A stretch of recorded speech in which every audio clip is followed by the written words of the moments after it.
Yep. That's the new Very media old scene, buddy. That's the new media scene, buddy.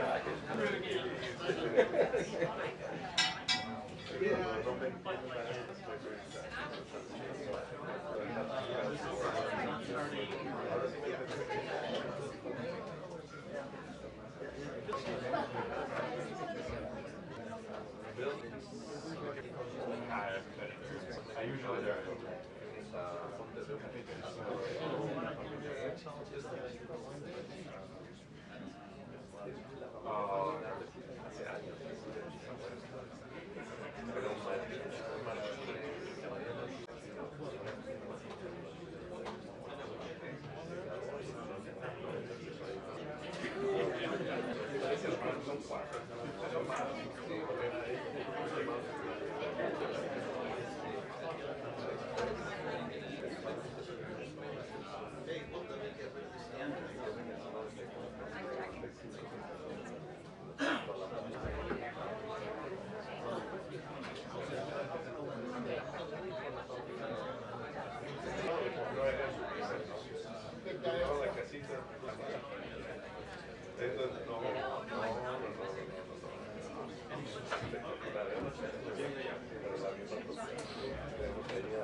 Victor,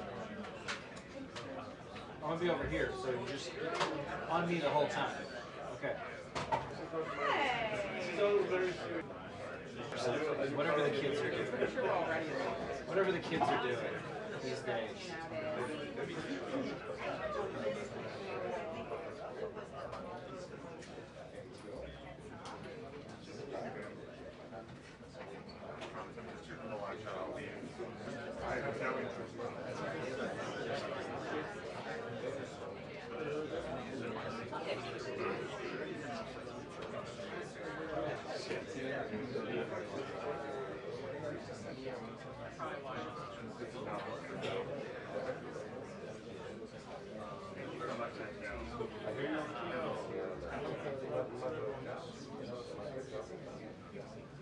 Hi, this is Joel. I'm on my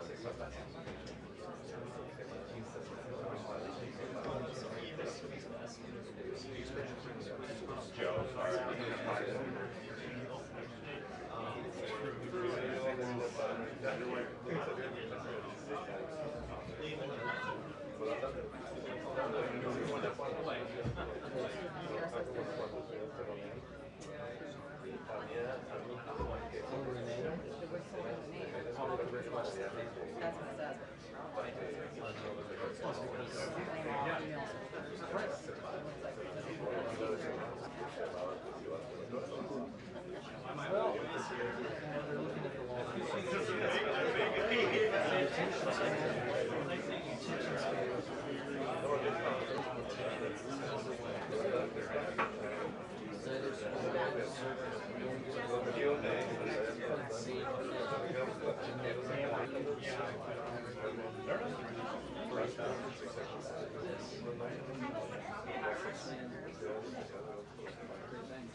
Sorry, it looks like it's like a fun house.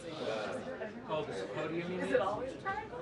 Yeah. Well, no, this is a newer podium, but it came in during It's like a fun house. My website. You said she's Yeah, talking no, to no. somebody? Yeah, no, no. Jocelyn and they're talking about some stuff.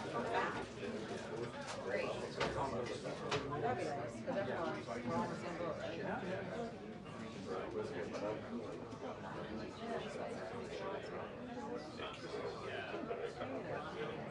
It just depends on the person, right?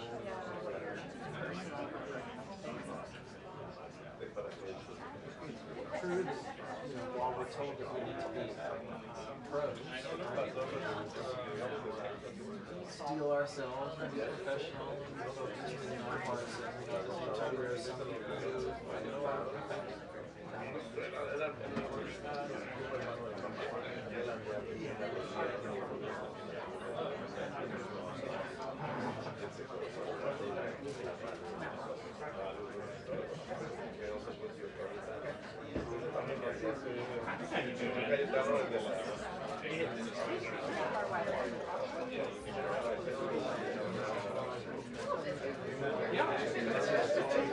Yes.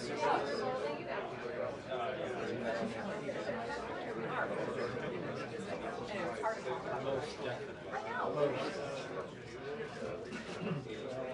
Yes, it is hard, and if you don't have other people to lean on, but then again, that's what the organizations are for. They're here for us to be.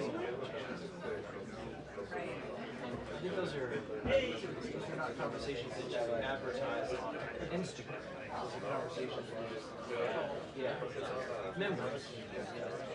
What we need to do is make sure to continue to cross all the because I know that there are a lot of people who are members of without or not.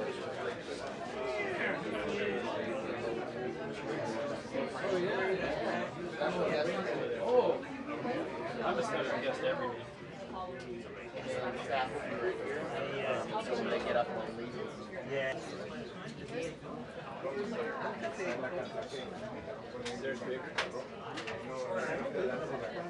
Yeah, there's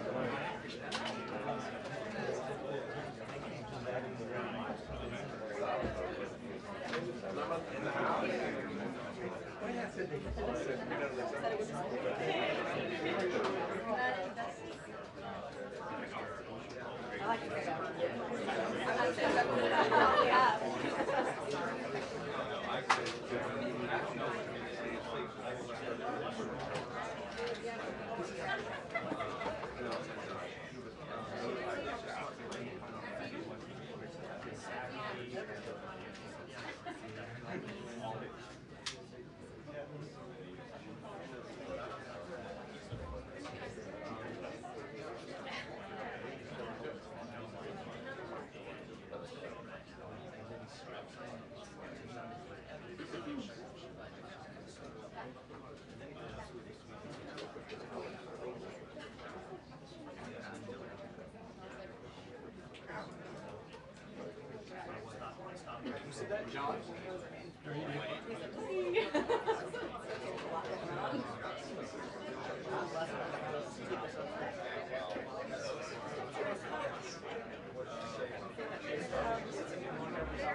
prepping you. just going past it. You're fine. I just want to warn you. And I won't do this all the time. Just this period.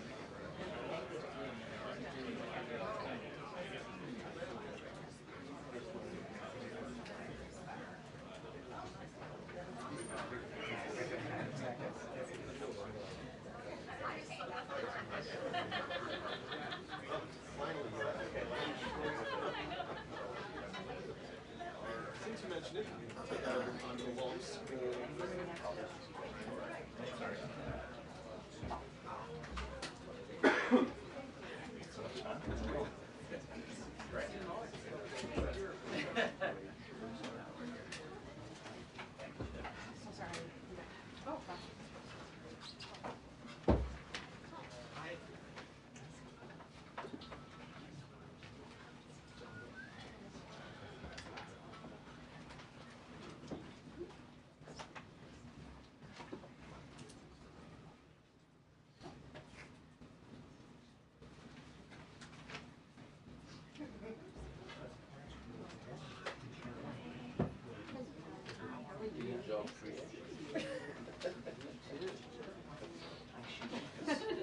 Horace and Brianna, we are going to hear from White House Press Secretary Karoline Leavitt any moment now, but certainly this is the second White House briefing that Good afternoon, everybody. She is taking the podium now. Okay, thank you.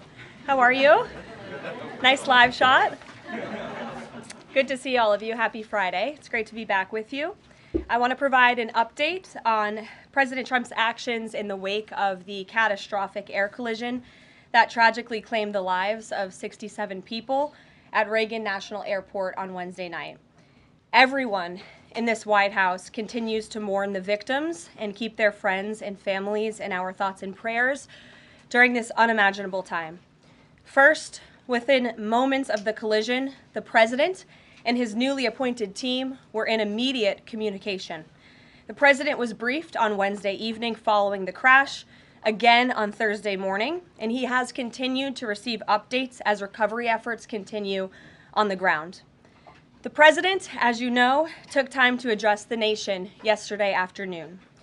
To deliver accountability, President Trump swiftly signed a memorandum directing an immediate assessment of the Federal Aviation Administration to ensure the federal government is maintaining the highest personnel and policy aviation safety standards.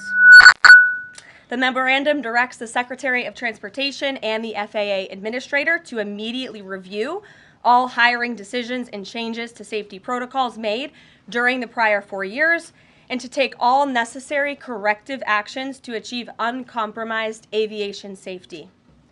The review will include a comprehensive assessment and reversal of any deterioration in hiring standards and aviation safety standards and protocols during the previous administration. Aviation safety was addressed by President Trump before this tragic collision even took place. On his second day in office, the president signed a memorandum to immediately stop Biden DEI hiring programs and return to non-discriminatory, merit-based hiring. And in 2018, during President Trump's first term, the Department of Transportation announced it would put an end at that time to use the biological questionnaire that was introduced by the Obama administration, which punished skilled applicants. President Trump has long led on the issue of aviation safety, and he will continue to do so. He will continue to deliver on the promises he made to the American people at record speed. The Senate has already confirmed 8 of President Trump's exceptional cabinet nominees, including most recently Transportation Secretary Sean Duffy, as you of course know, EPA Secretary Lee Zeldin, and Interior Secretary Doug Burgum, who is scheduled to be sworn in later today. We expect the Senate to continue quickly confirming the remainder of President Trump's well-qualified nominees in the days ahead. Earlier this week in the East Room, the president proudly signed the Laken-Riley Act into law, surrounded by Laken's loving parents and sister. This common-sense bipartisan law mandates the federal detention of illegal aliens who are accused of theft, burglary, assaulting a law enforcement officer, and any crime that causes death or serious bodily injury, like the animal who murdered Laken-Riley in cold blood. This was the first piece of legislation President Trump proudly signed as the 47th President of the United States, and it will guarantee that Laken did not die in vain. As Laken's mother, Allison, tearfully said during the signing event, President Trump said he would secure our borders and that he would never forget about Laken, and he hasn't. He's a man of his word, and we trust that he will fight for the American people. Those are the words of Laken's mother, and we will never forget them. So to help lock up even more criminal illegal aliens, President Trump signed a memorandum this week to detain them at Guantanamo Bay. This action will expand the Migrant Operations Center at Naval Station Guantanamo Bay to full capacity to provide critical extra detention space for high-priority criminal illegals. Our brave ICE agents continue to arrest more and more of these types of individuals every day in communities across our country. And I have more updates for you. On January 27th, 2025, ICE Chicago arrested a citizen of Guatemala who has been convicted of solicitation to meet a child, disturbing, and sentenced to 24 months probation. On January 28th, 2025, ICE Atlanta arrested a citizen of South Korea who has been convicted of 9 counts of possession or control of material depicting minors in sexually explicit conduct. On January 28th, ICE New York arrested a Mexican national previously charged by the state of New York for attempted murder and possession of a weapon and assault. And on January 28th, ICE Philly arrested a citizen of Mexico who has been convicted of possession of child pornography. Our message is simple. If you are a criminal illegal alien, you will be arrested and deported. On another important matter, the nation's report card was released this week, and the news is not good. It showed that U.S. students had record low reading comprehension scores last year. It's National School Choice Week, and in part of the president's commitment to education, he just left a roundtable in the Roosevelt Room focused on this issue with leaders from across the country. The national report card showed that 70% of 8th graders were below proficient in reading, and 40% of 4th graders did not even meet the basic reading levels. This is completely unacceptable to the president, and he continues to take aggressive actions to address this education problem in our country. He signed an executive order this week prohibiting federal funding of the indoctrination of our children, including radical gender ideology and critical race theory in the classroom. The president believes American education should focus on cultivating patriotic citizens who are ready for the workforce. And this action will help get schools back on track and defend fundamental parental rights in education. The president also signed a school choice executive order expanding educational freedom and opportunity for families. And in lighter news, but in exciting news, after announcing our briefing room changes on Wednesday, this White House has received more than 10,000 submissions from individuals across the country who are eager to join all of you. We might have to make this room a little bit bigger to do that, who want to participate in our new media seat at a future briefing. So in this seat today, we have the Ruthless podcast. They humbly started by entertaining small audiences on Capitol Hill, but after 4 years, this program has become one of the most influential podcasts in America. They previously reached #1 on the charts and earned over 25 million downloads as they deliver political news with a humorous touch. The hosts are Josh Holmes, Michael Duncan, Comfortably Smug, and the man joining us today, John Ashbrook. So with that, I will take your questions. John, please kick us off. Thank you very much. You know, Sure. Karoline, in your first briefing, the media went after this administration for deporting illegal immigrants they claimed were not criminals. That's My right. question is, do you think they're out of touch with Americans demanding action on our border crisis? The media out of touch? I think the media certainly is out of touch, and I think that's proven by a number of things, John. Number one, there was a New York Times poll that was released prior to President Trump's inauguration by the New York Times, which of course is a legacy media outlet, that showed that 83% of Americans support deporting the individuals that you mentioned, illegal immigrant criminals, especially those who have committed heinous crimes in the interior of our country. And I received a very actually interesting statistic on this front from ICE this week. 97% of the deportations that this administration has made thus far are of individuals who had a removal order from the previous administration, but were never removed from the interior of our country. So this shows that the previous administration was actually defying our laws, and all this administration is doing is simply following the laws, the immigration laws of this great country. Thanks for the question, John. Anything else? No, that's it. Okay, great. Peter. Thanks, Caroline. If President Trump is telling us that air traffic control towers are staffed with unqualified controllers, these DEI hires who never should have been brought on, then it's not safe to fly commercially, is it? The president was asked and answered this yesterday, and he believes that it is still indeed safe, and Americans should feel safe traveling our skies. With that said, two things can be true at the same time, and we certainly have seen the deterioration of federal hiring standards at the Federal Aviation Administration, and the president wants to increase those standards. He wants pilots in this country who have the great responsibility of flying American citizens by the tens of millions every single day to be chosen for that position based on their merit and their skills. And so the administration will continue to prioritize this. Was the air traffic controller in the DCA tower on Wednesday night hired or not fired at some point because of his or her race? That investigation is ongoing. And so when we have updates on the exact individuals who were involved in the collision, including the air traffic controller, also the pilots of the helicopter and others, we will confirm those. I don't want to confirm names from this podium today. We're not in a position to do that.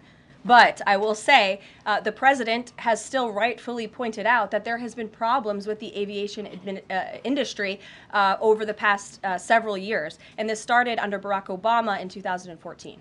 And when the president says on Truth Social, the Black Hawk helicopter was flying too high by a lot, it was far above the 200-foot limit, that's not really too complicated to understand, is it? Is he suggesting a helicopter malfunction or a crew error or a crew doing this intentionally? No, the president is simply stating what he said in that Truth Social post, which is that the helicopter was flying higher than it should have been, which is one of the reasons that led to this collision. And the other reasons for that are still being investigated, and I will let that investigation play out. Kelly. Some of our colleagues have obtained a memo from the Defense Intelligence Agency that talks about not holding any activities or programming related to Black History Month to be in line with the president's views on diversity, equity, and inclusion. Does the president plan to have a proclamation about Black History Month? In his first term, each of the 4 years of his term, he did so and called on those in government to have programming activities and celebrations.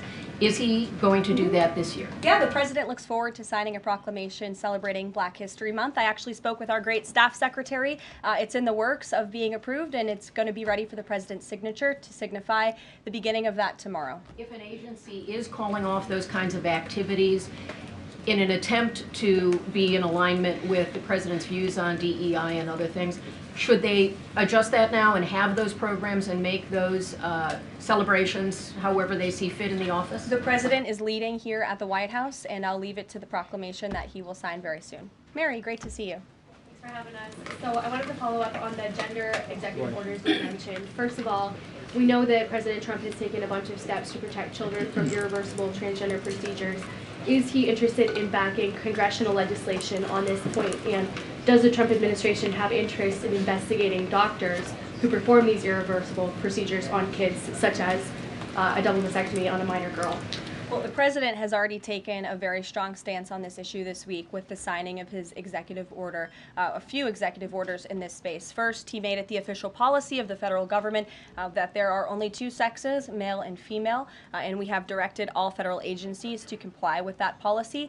As for congressional legislation to support the president's agenda in this space, and certainly ending the mutilation of young children, the chemical castration of young children, which is a barbaric practice that the vast majority of Americans do not support for young minor children.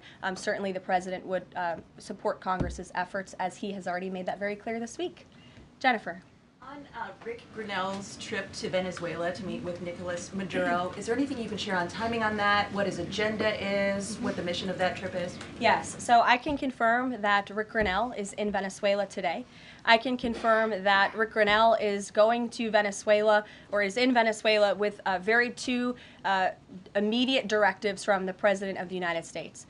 Number one, Rick Grenell has been instructed to identify a place and ensure that repatriation flights of Tren de Aragua members, Venezuelan nationals who have broken our nation's laws, will land in Venezuela. As I said at this podium a few days ago, we expect every nation on this planet to cooperate with the repatriation of our citizens, and so Rick Grenell is in Venezuela to ensure that can continue. And number two, Rick Grenell is in Venezuela to ensure that all U.S. detainees in Venezuela are returned home. That's his mission, and I will provide a readout after this trip. On Bob Menendez, can you tell us if anyone has approached the White House or the president about a pardon or a commutation? I have not been part of those discussions. If they have, I am not sure if they have, but I won't speculate on potential pardons that may or may not happen. To my awareness, the answer is no. Justin.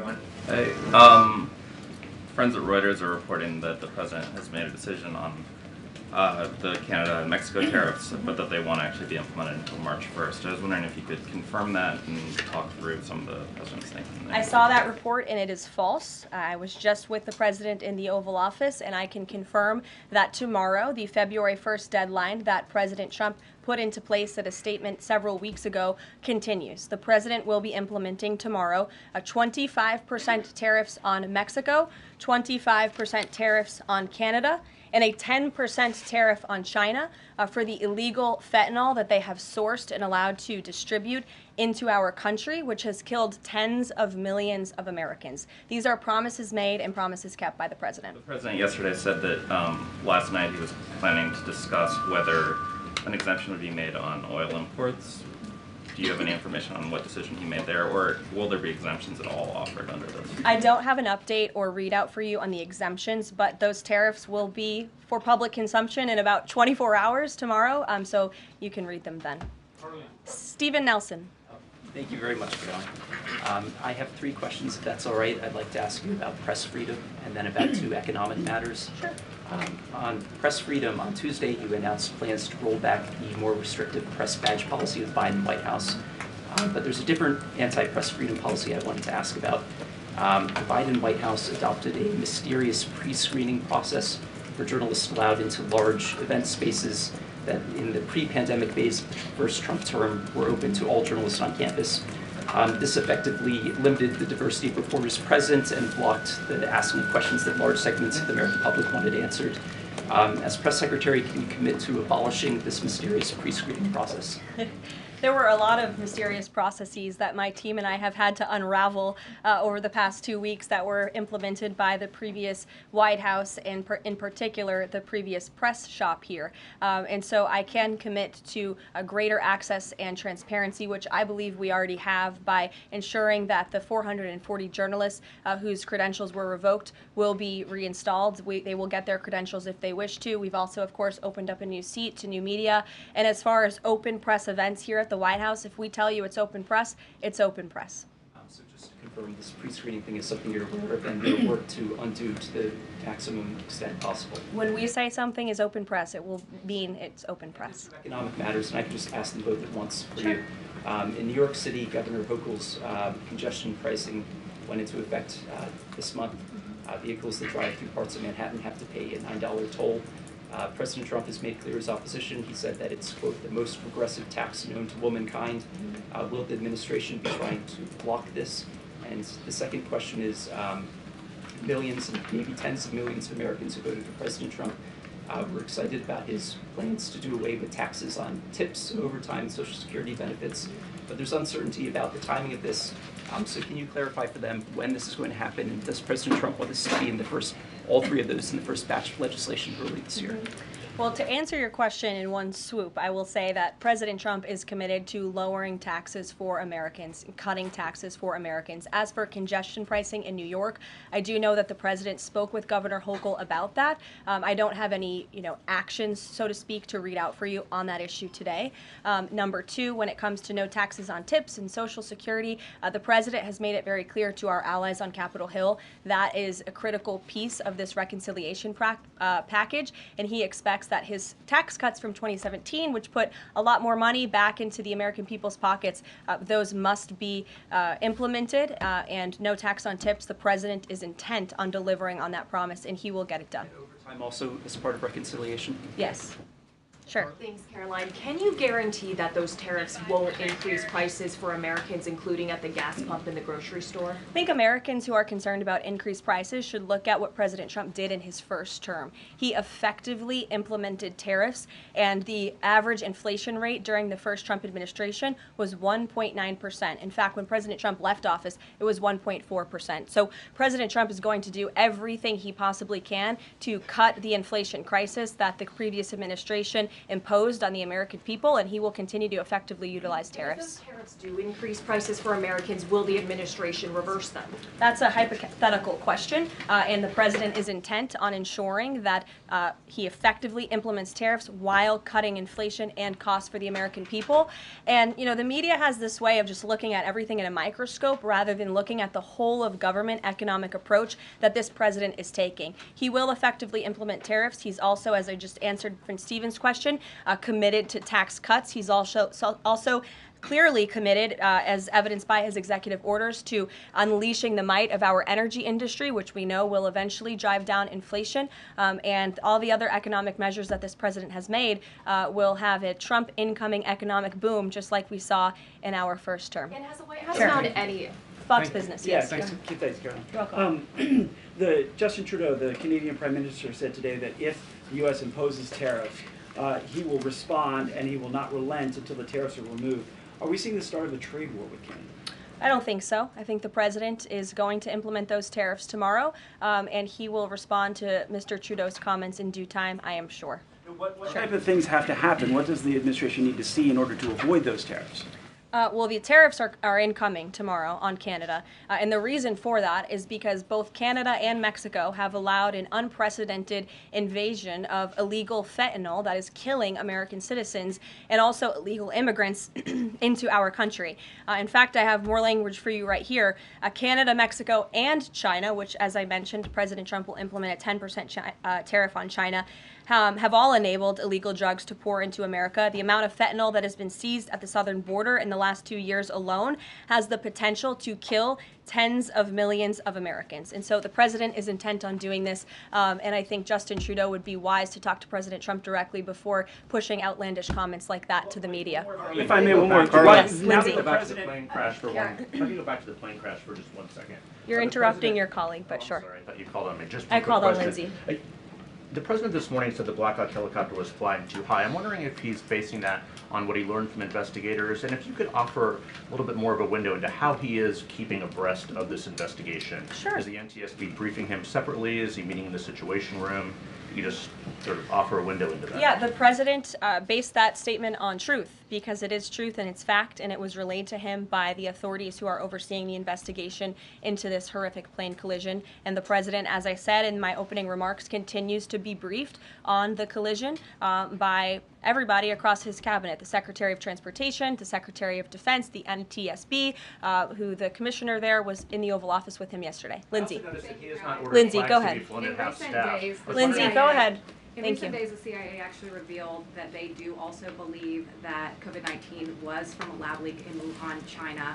How is the president planning on responding to this additional intel from the CIA, and will it impact how he responds to them with tariffs? Yeah, kudos to John Ratcliffe for revealing that truth and that fact to the American people. Many years too late, the Biden administration had a chance to let the American people know the truth about that, and for some reason, they chose not to. I also would just like to point out that several years ago, when I was working in this press shop and President Trump would take to this podium to brief the American people on COVID-19, he suggested that COVID very well may have came from a lab in Wuhan, China. And many members in this very room mocked him for that, said he was spewing conspiracy theories. He was not. We now know that to be the confirmable truth. It took many years for it to come out, but the president was right in this instance again. Sure. Caroline, thank you. I wanted to ask about Secretary Rubio's trip to Panama first. Sure. What did the conversations look like with President Trump on that? The president of Panama says it is, quote, impossible to negotiate over the canal. So what are you expecting from this visit? So I have not been present for Secretary Rubio's conversations with President Trump about the Panama Canal. I have been present for President Trump's own thoughts on the Panama Canal, and you've all seen them as well in his public statements that he has shown. He believes it's unacceptable that the canal is essentially run by the Chinese Communist Party. If you look at both ends of the canal, massive Chinese Communist Party linked companies run the canal. That's unfair to the American people, many of whom lost their lives many years ago building this canal. The American taxpayers are paying millions of dollars for the canal, and the president believes it's in our national interest as a nation for Secretary Rubio to go there and begin these discussions, and that's exactly why he's doing that. Karoline. Sure. Thank you very much, Caroline. Is the United States in the process of pulling out of Syria militarily? Because the president wanted to do that in his first term as well, and he had a lot of pushback from the Pentagon and Congress. And based on what he said yesterday, is he considering doing that in a short time? The president was asked and answered this question yesterday, and he, as the commander-in-chief of the United States military, reserves the right to review troop deployments overseas at any point in time. Is that a topic right now? Yes. Thank you.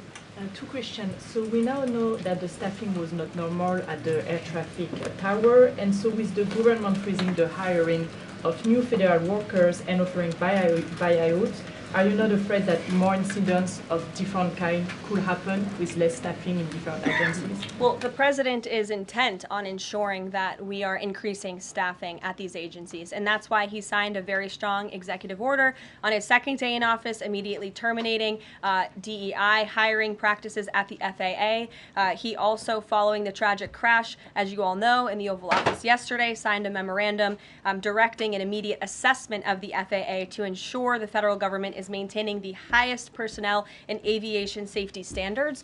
And I would also just say there's a cultural piece to this as well.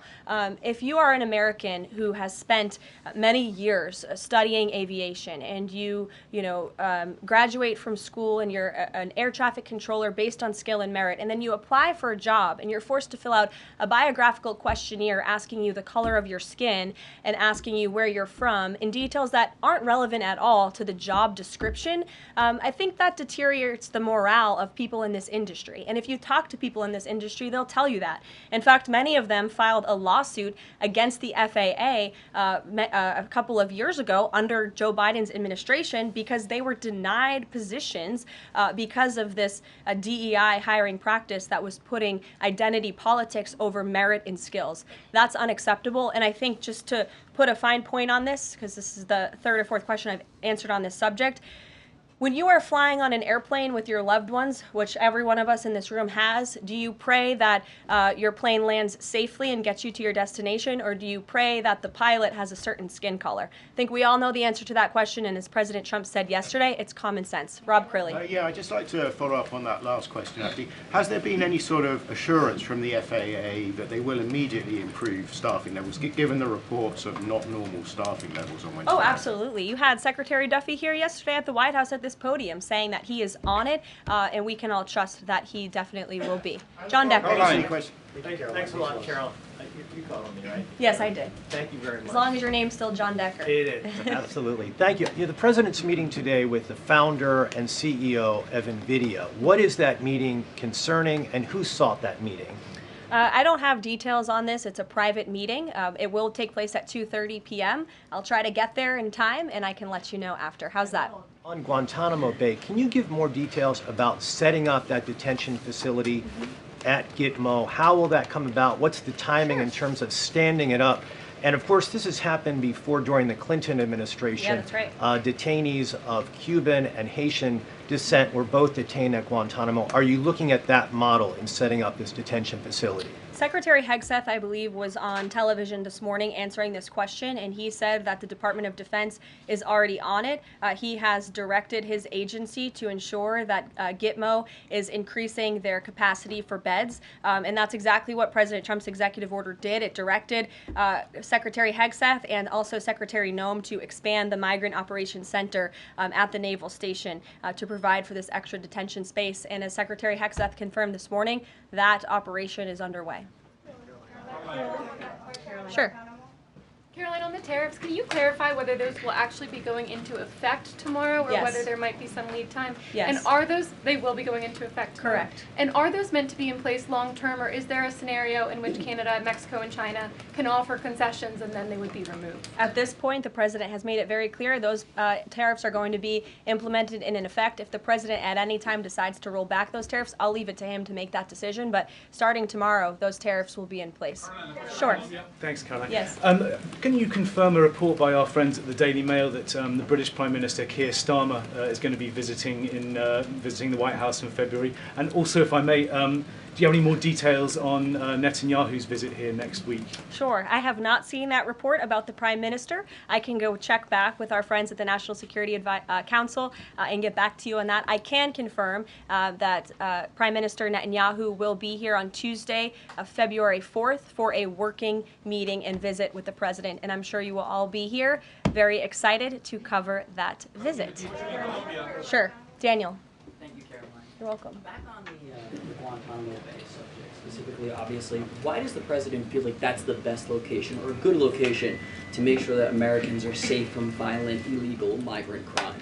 Well, it's a really good question, and the memorandum that he signed, the order that he signed, builds on his previous executive actions, obviously, to secure our southern border and deport illegal criminals from the interior of our country. We know that we have an issue with detention space here in the interior, which is a big reason why Congress needs to pass this reconciliation package as quickly as possible to ensure that DHS and ICE have the funding they need to detain these individuals that the administration is very swiftly rounding up and deporting, arresting and deporting these illegal immigrant criminals. And so the president feels it's an appropriate place. Taxpayers are already funding it. The space is there. Why not use it? And the Secretary of Defense, as I said, is working on that as we speak. Sure. Yes. Thank you so much for having me here answering a question. So I want to talk more about the success that ICE is having finding these violent criminal aliens, some of them being sexual predators. But my friend Ben Berquam reports that the Chicago mayor and the Illinois governor are preventing ICE agents from going into jails and prisons to enforce detainers against illegal aliens. In Maryland, the Attorney General has also put out a memo hindering local police cooperation with ICE.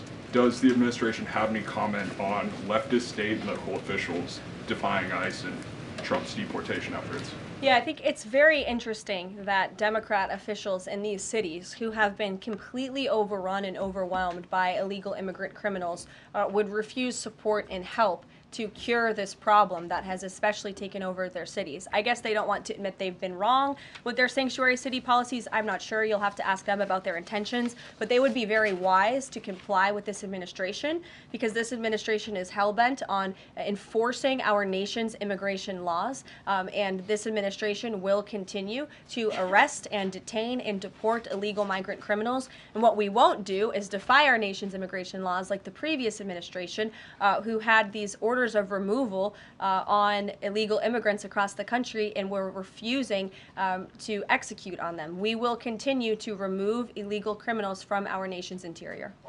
Are these sanctuary city leaders, are they violating the law? I would certainly think so. I'd have to check back on which specific law they're violating, but certainly if they're not enforcing our nation's immigration law, sounds like they are breaking the law. And I would also add that their constituents don't approve of that. You've seen residents in Chicago show up at their city council meetings infuriated with their leadership in that city because they are working very hard to provide for their families. They want public safety and law and order, and their officials have abandoned those very basic American principles in these cities. And the American people want law and order. It's, again, an overwhelmingly popular policy to deport illegal criminals from our nation's interior, and this administration will continue to affect that goal. Sure. A question on Colombia. We just interviewed Colombian President Gustavo Petro, and he insisted that he's not going to take any Colombian deportee from the U.S. if they arrive in South America handcuffed. How this administration responds to that? When did the Colombian president make those remarks? During an interview with us at Univision. Well, I will share those with the President of the United States, and I will get back to you on his response. What happens if Nicolas Maduro? Caroline, There are more than 150,000 disabled Americans who are working today. The president talked a lot yesterday about hiring the best and the brightest to work in the federal government.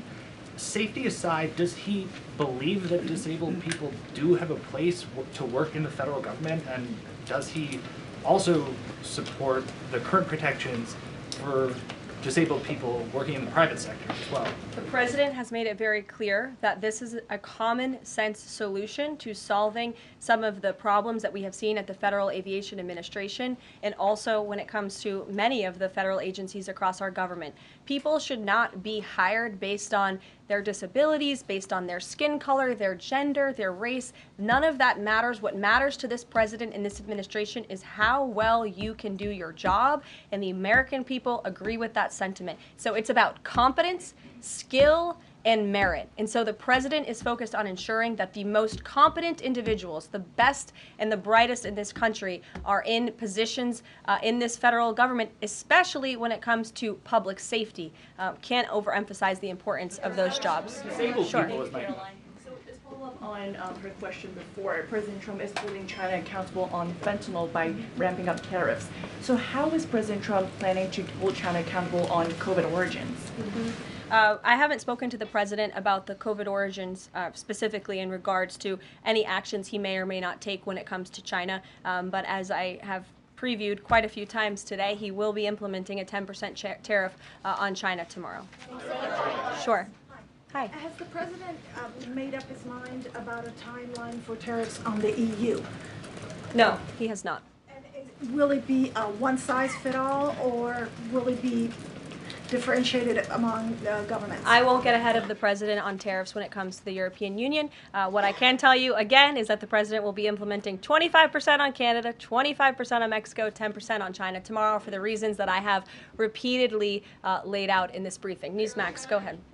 Yes. Thank you so much. No, the gentleman behind you. James Rosen. Yes, James. Thank you. Thank you, Caroline. Two quick questions on foreign policy, and then one very long and tedious and ponderous Rosen question thereafter. First, on Iran, we've heard very little about the president's forthcoming Iran policy besides his determination to prevent that nation from achieving a nuclear weapons capability. Is it the president's objective, short of the use of U.S. military force, to use the broad array of his powers to try to hasten the end of the Iranian regime? I think the president has actually made his position on Iran very clear, and he made that clear when there were the negotiations about the ceasefire, which we know obviously is now in place, and the deadline on that ceasefire has continued. He said that Hamas and Iranian-backed terrorists would have hell to pay if that ceasefire didn't move forward, and then quickly thereafter it did. I also do have news on the hostage front, which I'm very surprised nobody asked about this because it is big news story, and the White House applauds the release of 8 additional hostages from Hamas captivity, thanks to the ceasefire deal secured by President Trump. 3 Israeli and 5 Thai nationals are being reunited with their families and their loved ones after being held in unspeakable conditions for over 15 months. And the president remains committed to the release of all remaining hostages, and they should have never been taken by the brutal terrorist group Hamas in the first place. And I think President Trump's working meeting with the Israeli Prime Minister next week emphasizes his continued support for Israel and ensuring that brutal terrorists in that region have hell to pay. Sure. Can I just finish the other 2 questions? Sure. I know you want the long, ponderous Rosen one. But first, on the Grinnell trip, as you know, under the previous administration, the U.S. recognized the opposition candidate in last year's elections, Edmundo Gonzalez, now exiled, as the legitimate president of Venezuela. Does the president's dispatching of Ambassador Grinnell to negotiate directly with President Maduro today mean that the U.S. now officially recognizes President Maduro as the legitimate president of Venezuela? Absolutely not. As I made it very clear, former ambassador and now special envoy Rick Grinnell is going to Venezuela with 2 very clear directives. Make sure that Tren de Aragua members, of which there are 400 currently in custody, are repatriated back to Venezuela, and that all United States detainees return home. Thank you very much, guys. Just on the president's use of language in this room yesterday, sure. And without seeking to cast myself as some kind of moral exemplar because it's rather late in the day to try. Nonetheless, This was an event yesterday that began with a moment of silence for the victims of the air crash and the president's own invocation of, quote, a loving God. And then he uncorked that expletive to insult a former cabinet officer. It was the same expletive that I saw him use in the East Room in 2020 when he famously held up the Trump acquitted headline. My question is, if you could shed any light for us on how the president perceives his use of public profanity, which is a practice that certainly sets him apart from all of his predecessors. Does he regard it as an effective communications device, part of his appeal, or is it something that he lapses into inadvertently, perhaps in times of frustration and later regrets? I think one of the things that the American people love most about this president is that he often says what they are thinking, but sometimes lack the courage to say themselves. And I think yesterday at this podium, you heard President Trump express great frustration, perhaps even anger, with the previous administration's policies, many of which have led to the crises that our country is currently facing and that this president is focused on fixing. Thank you guys very much. Have a great weekend. We'll see you next week.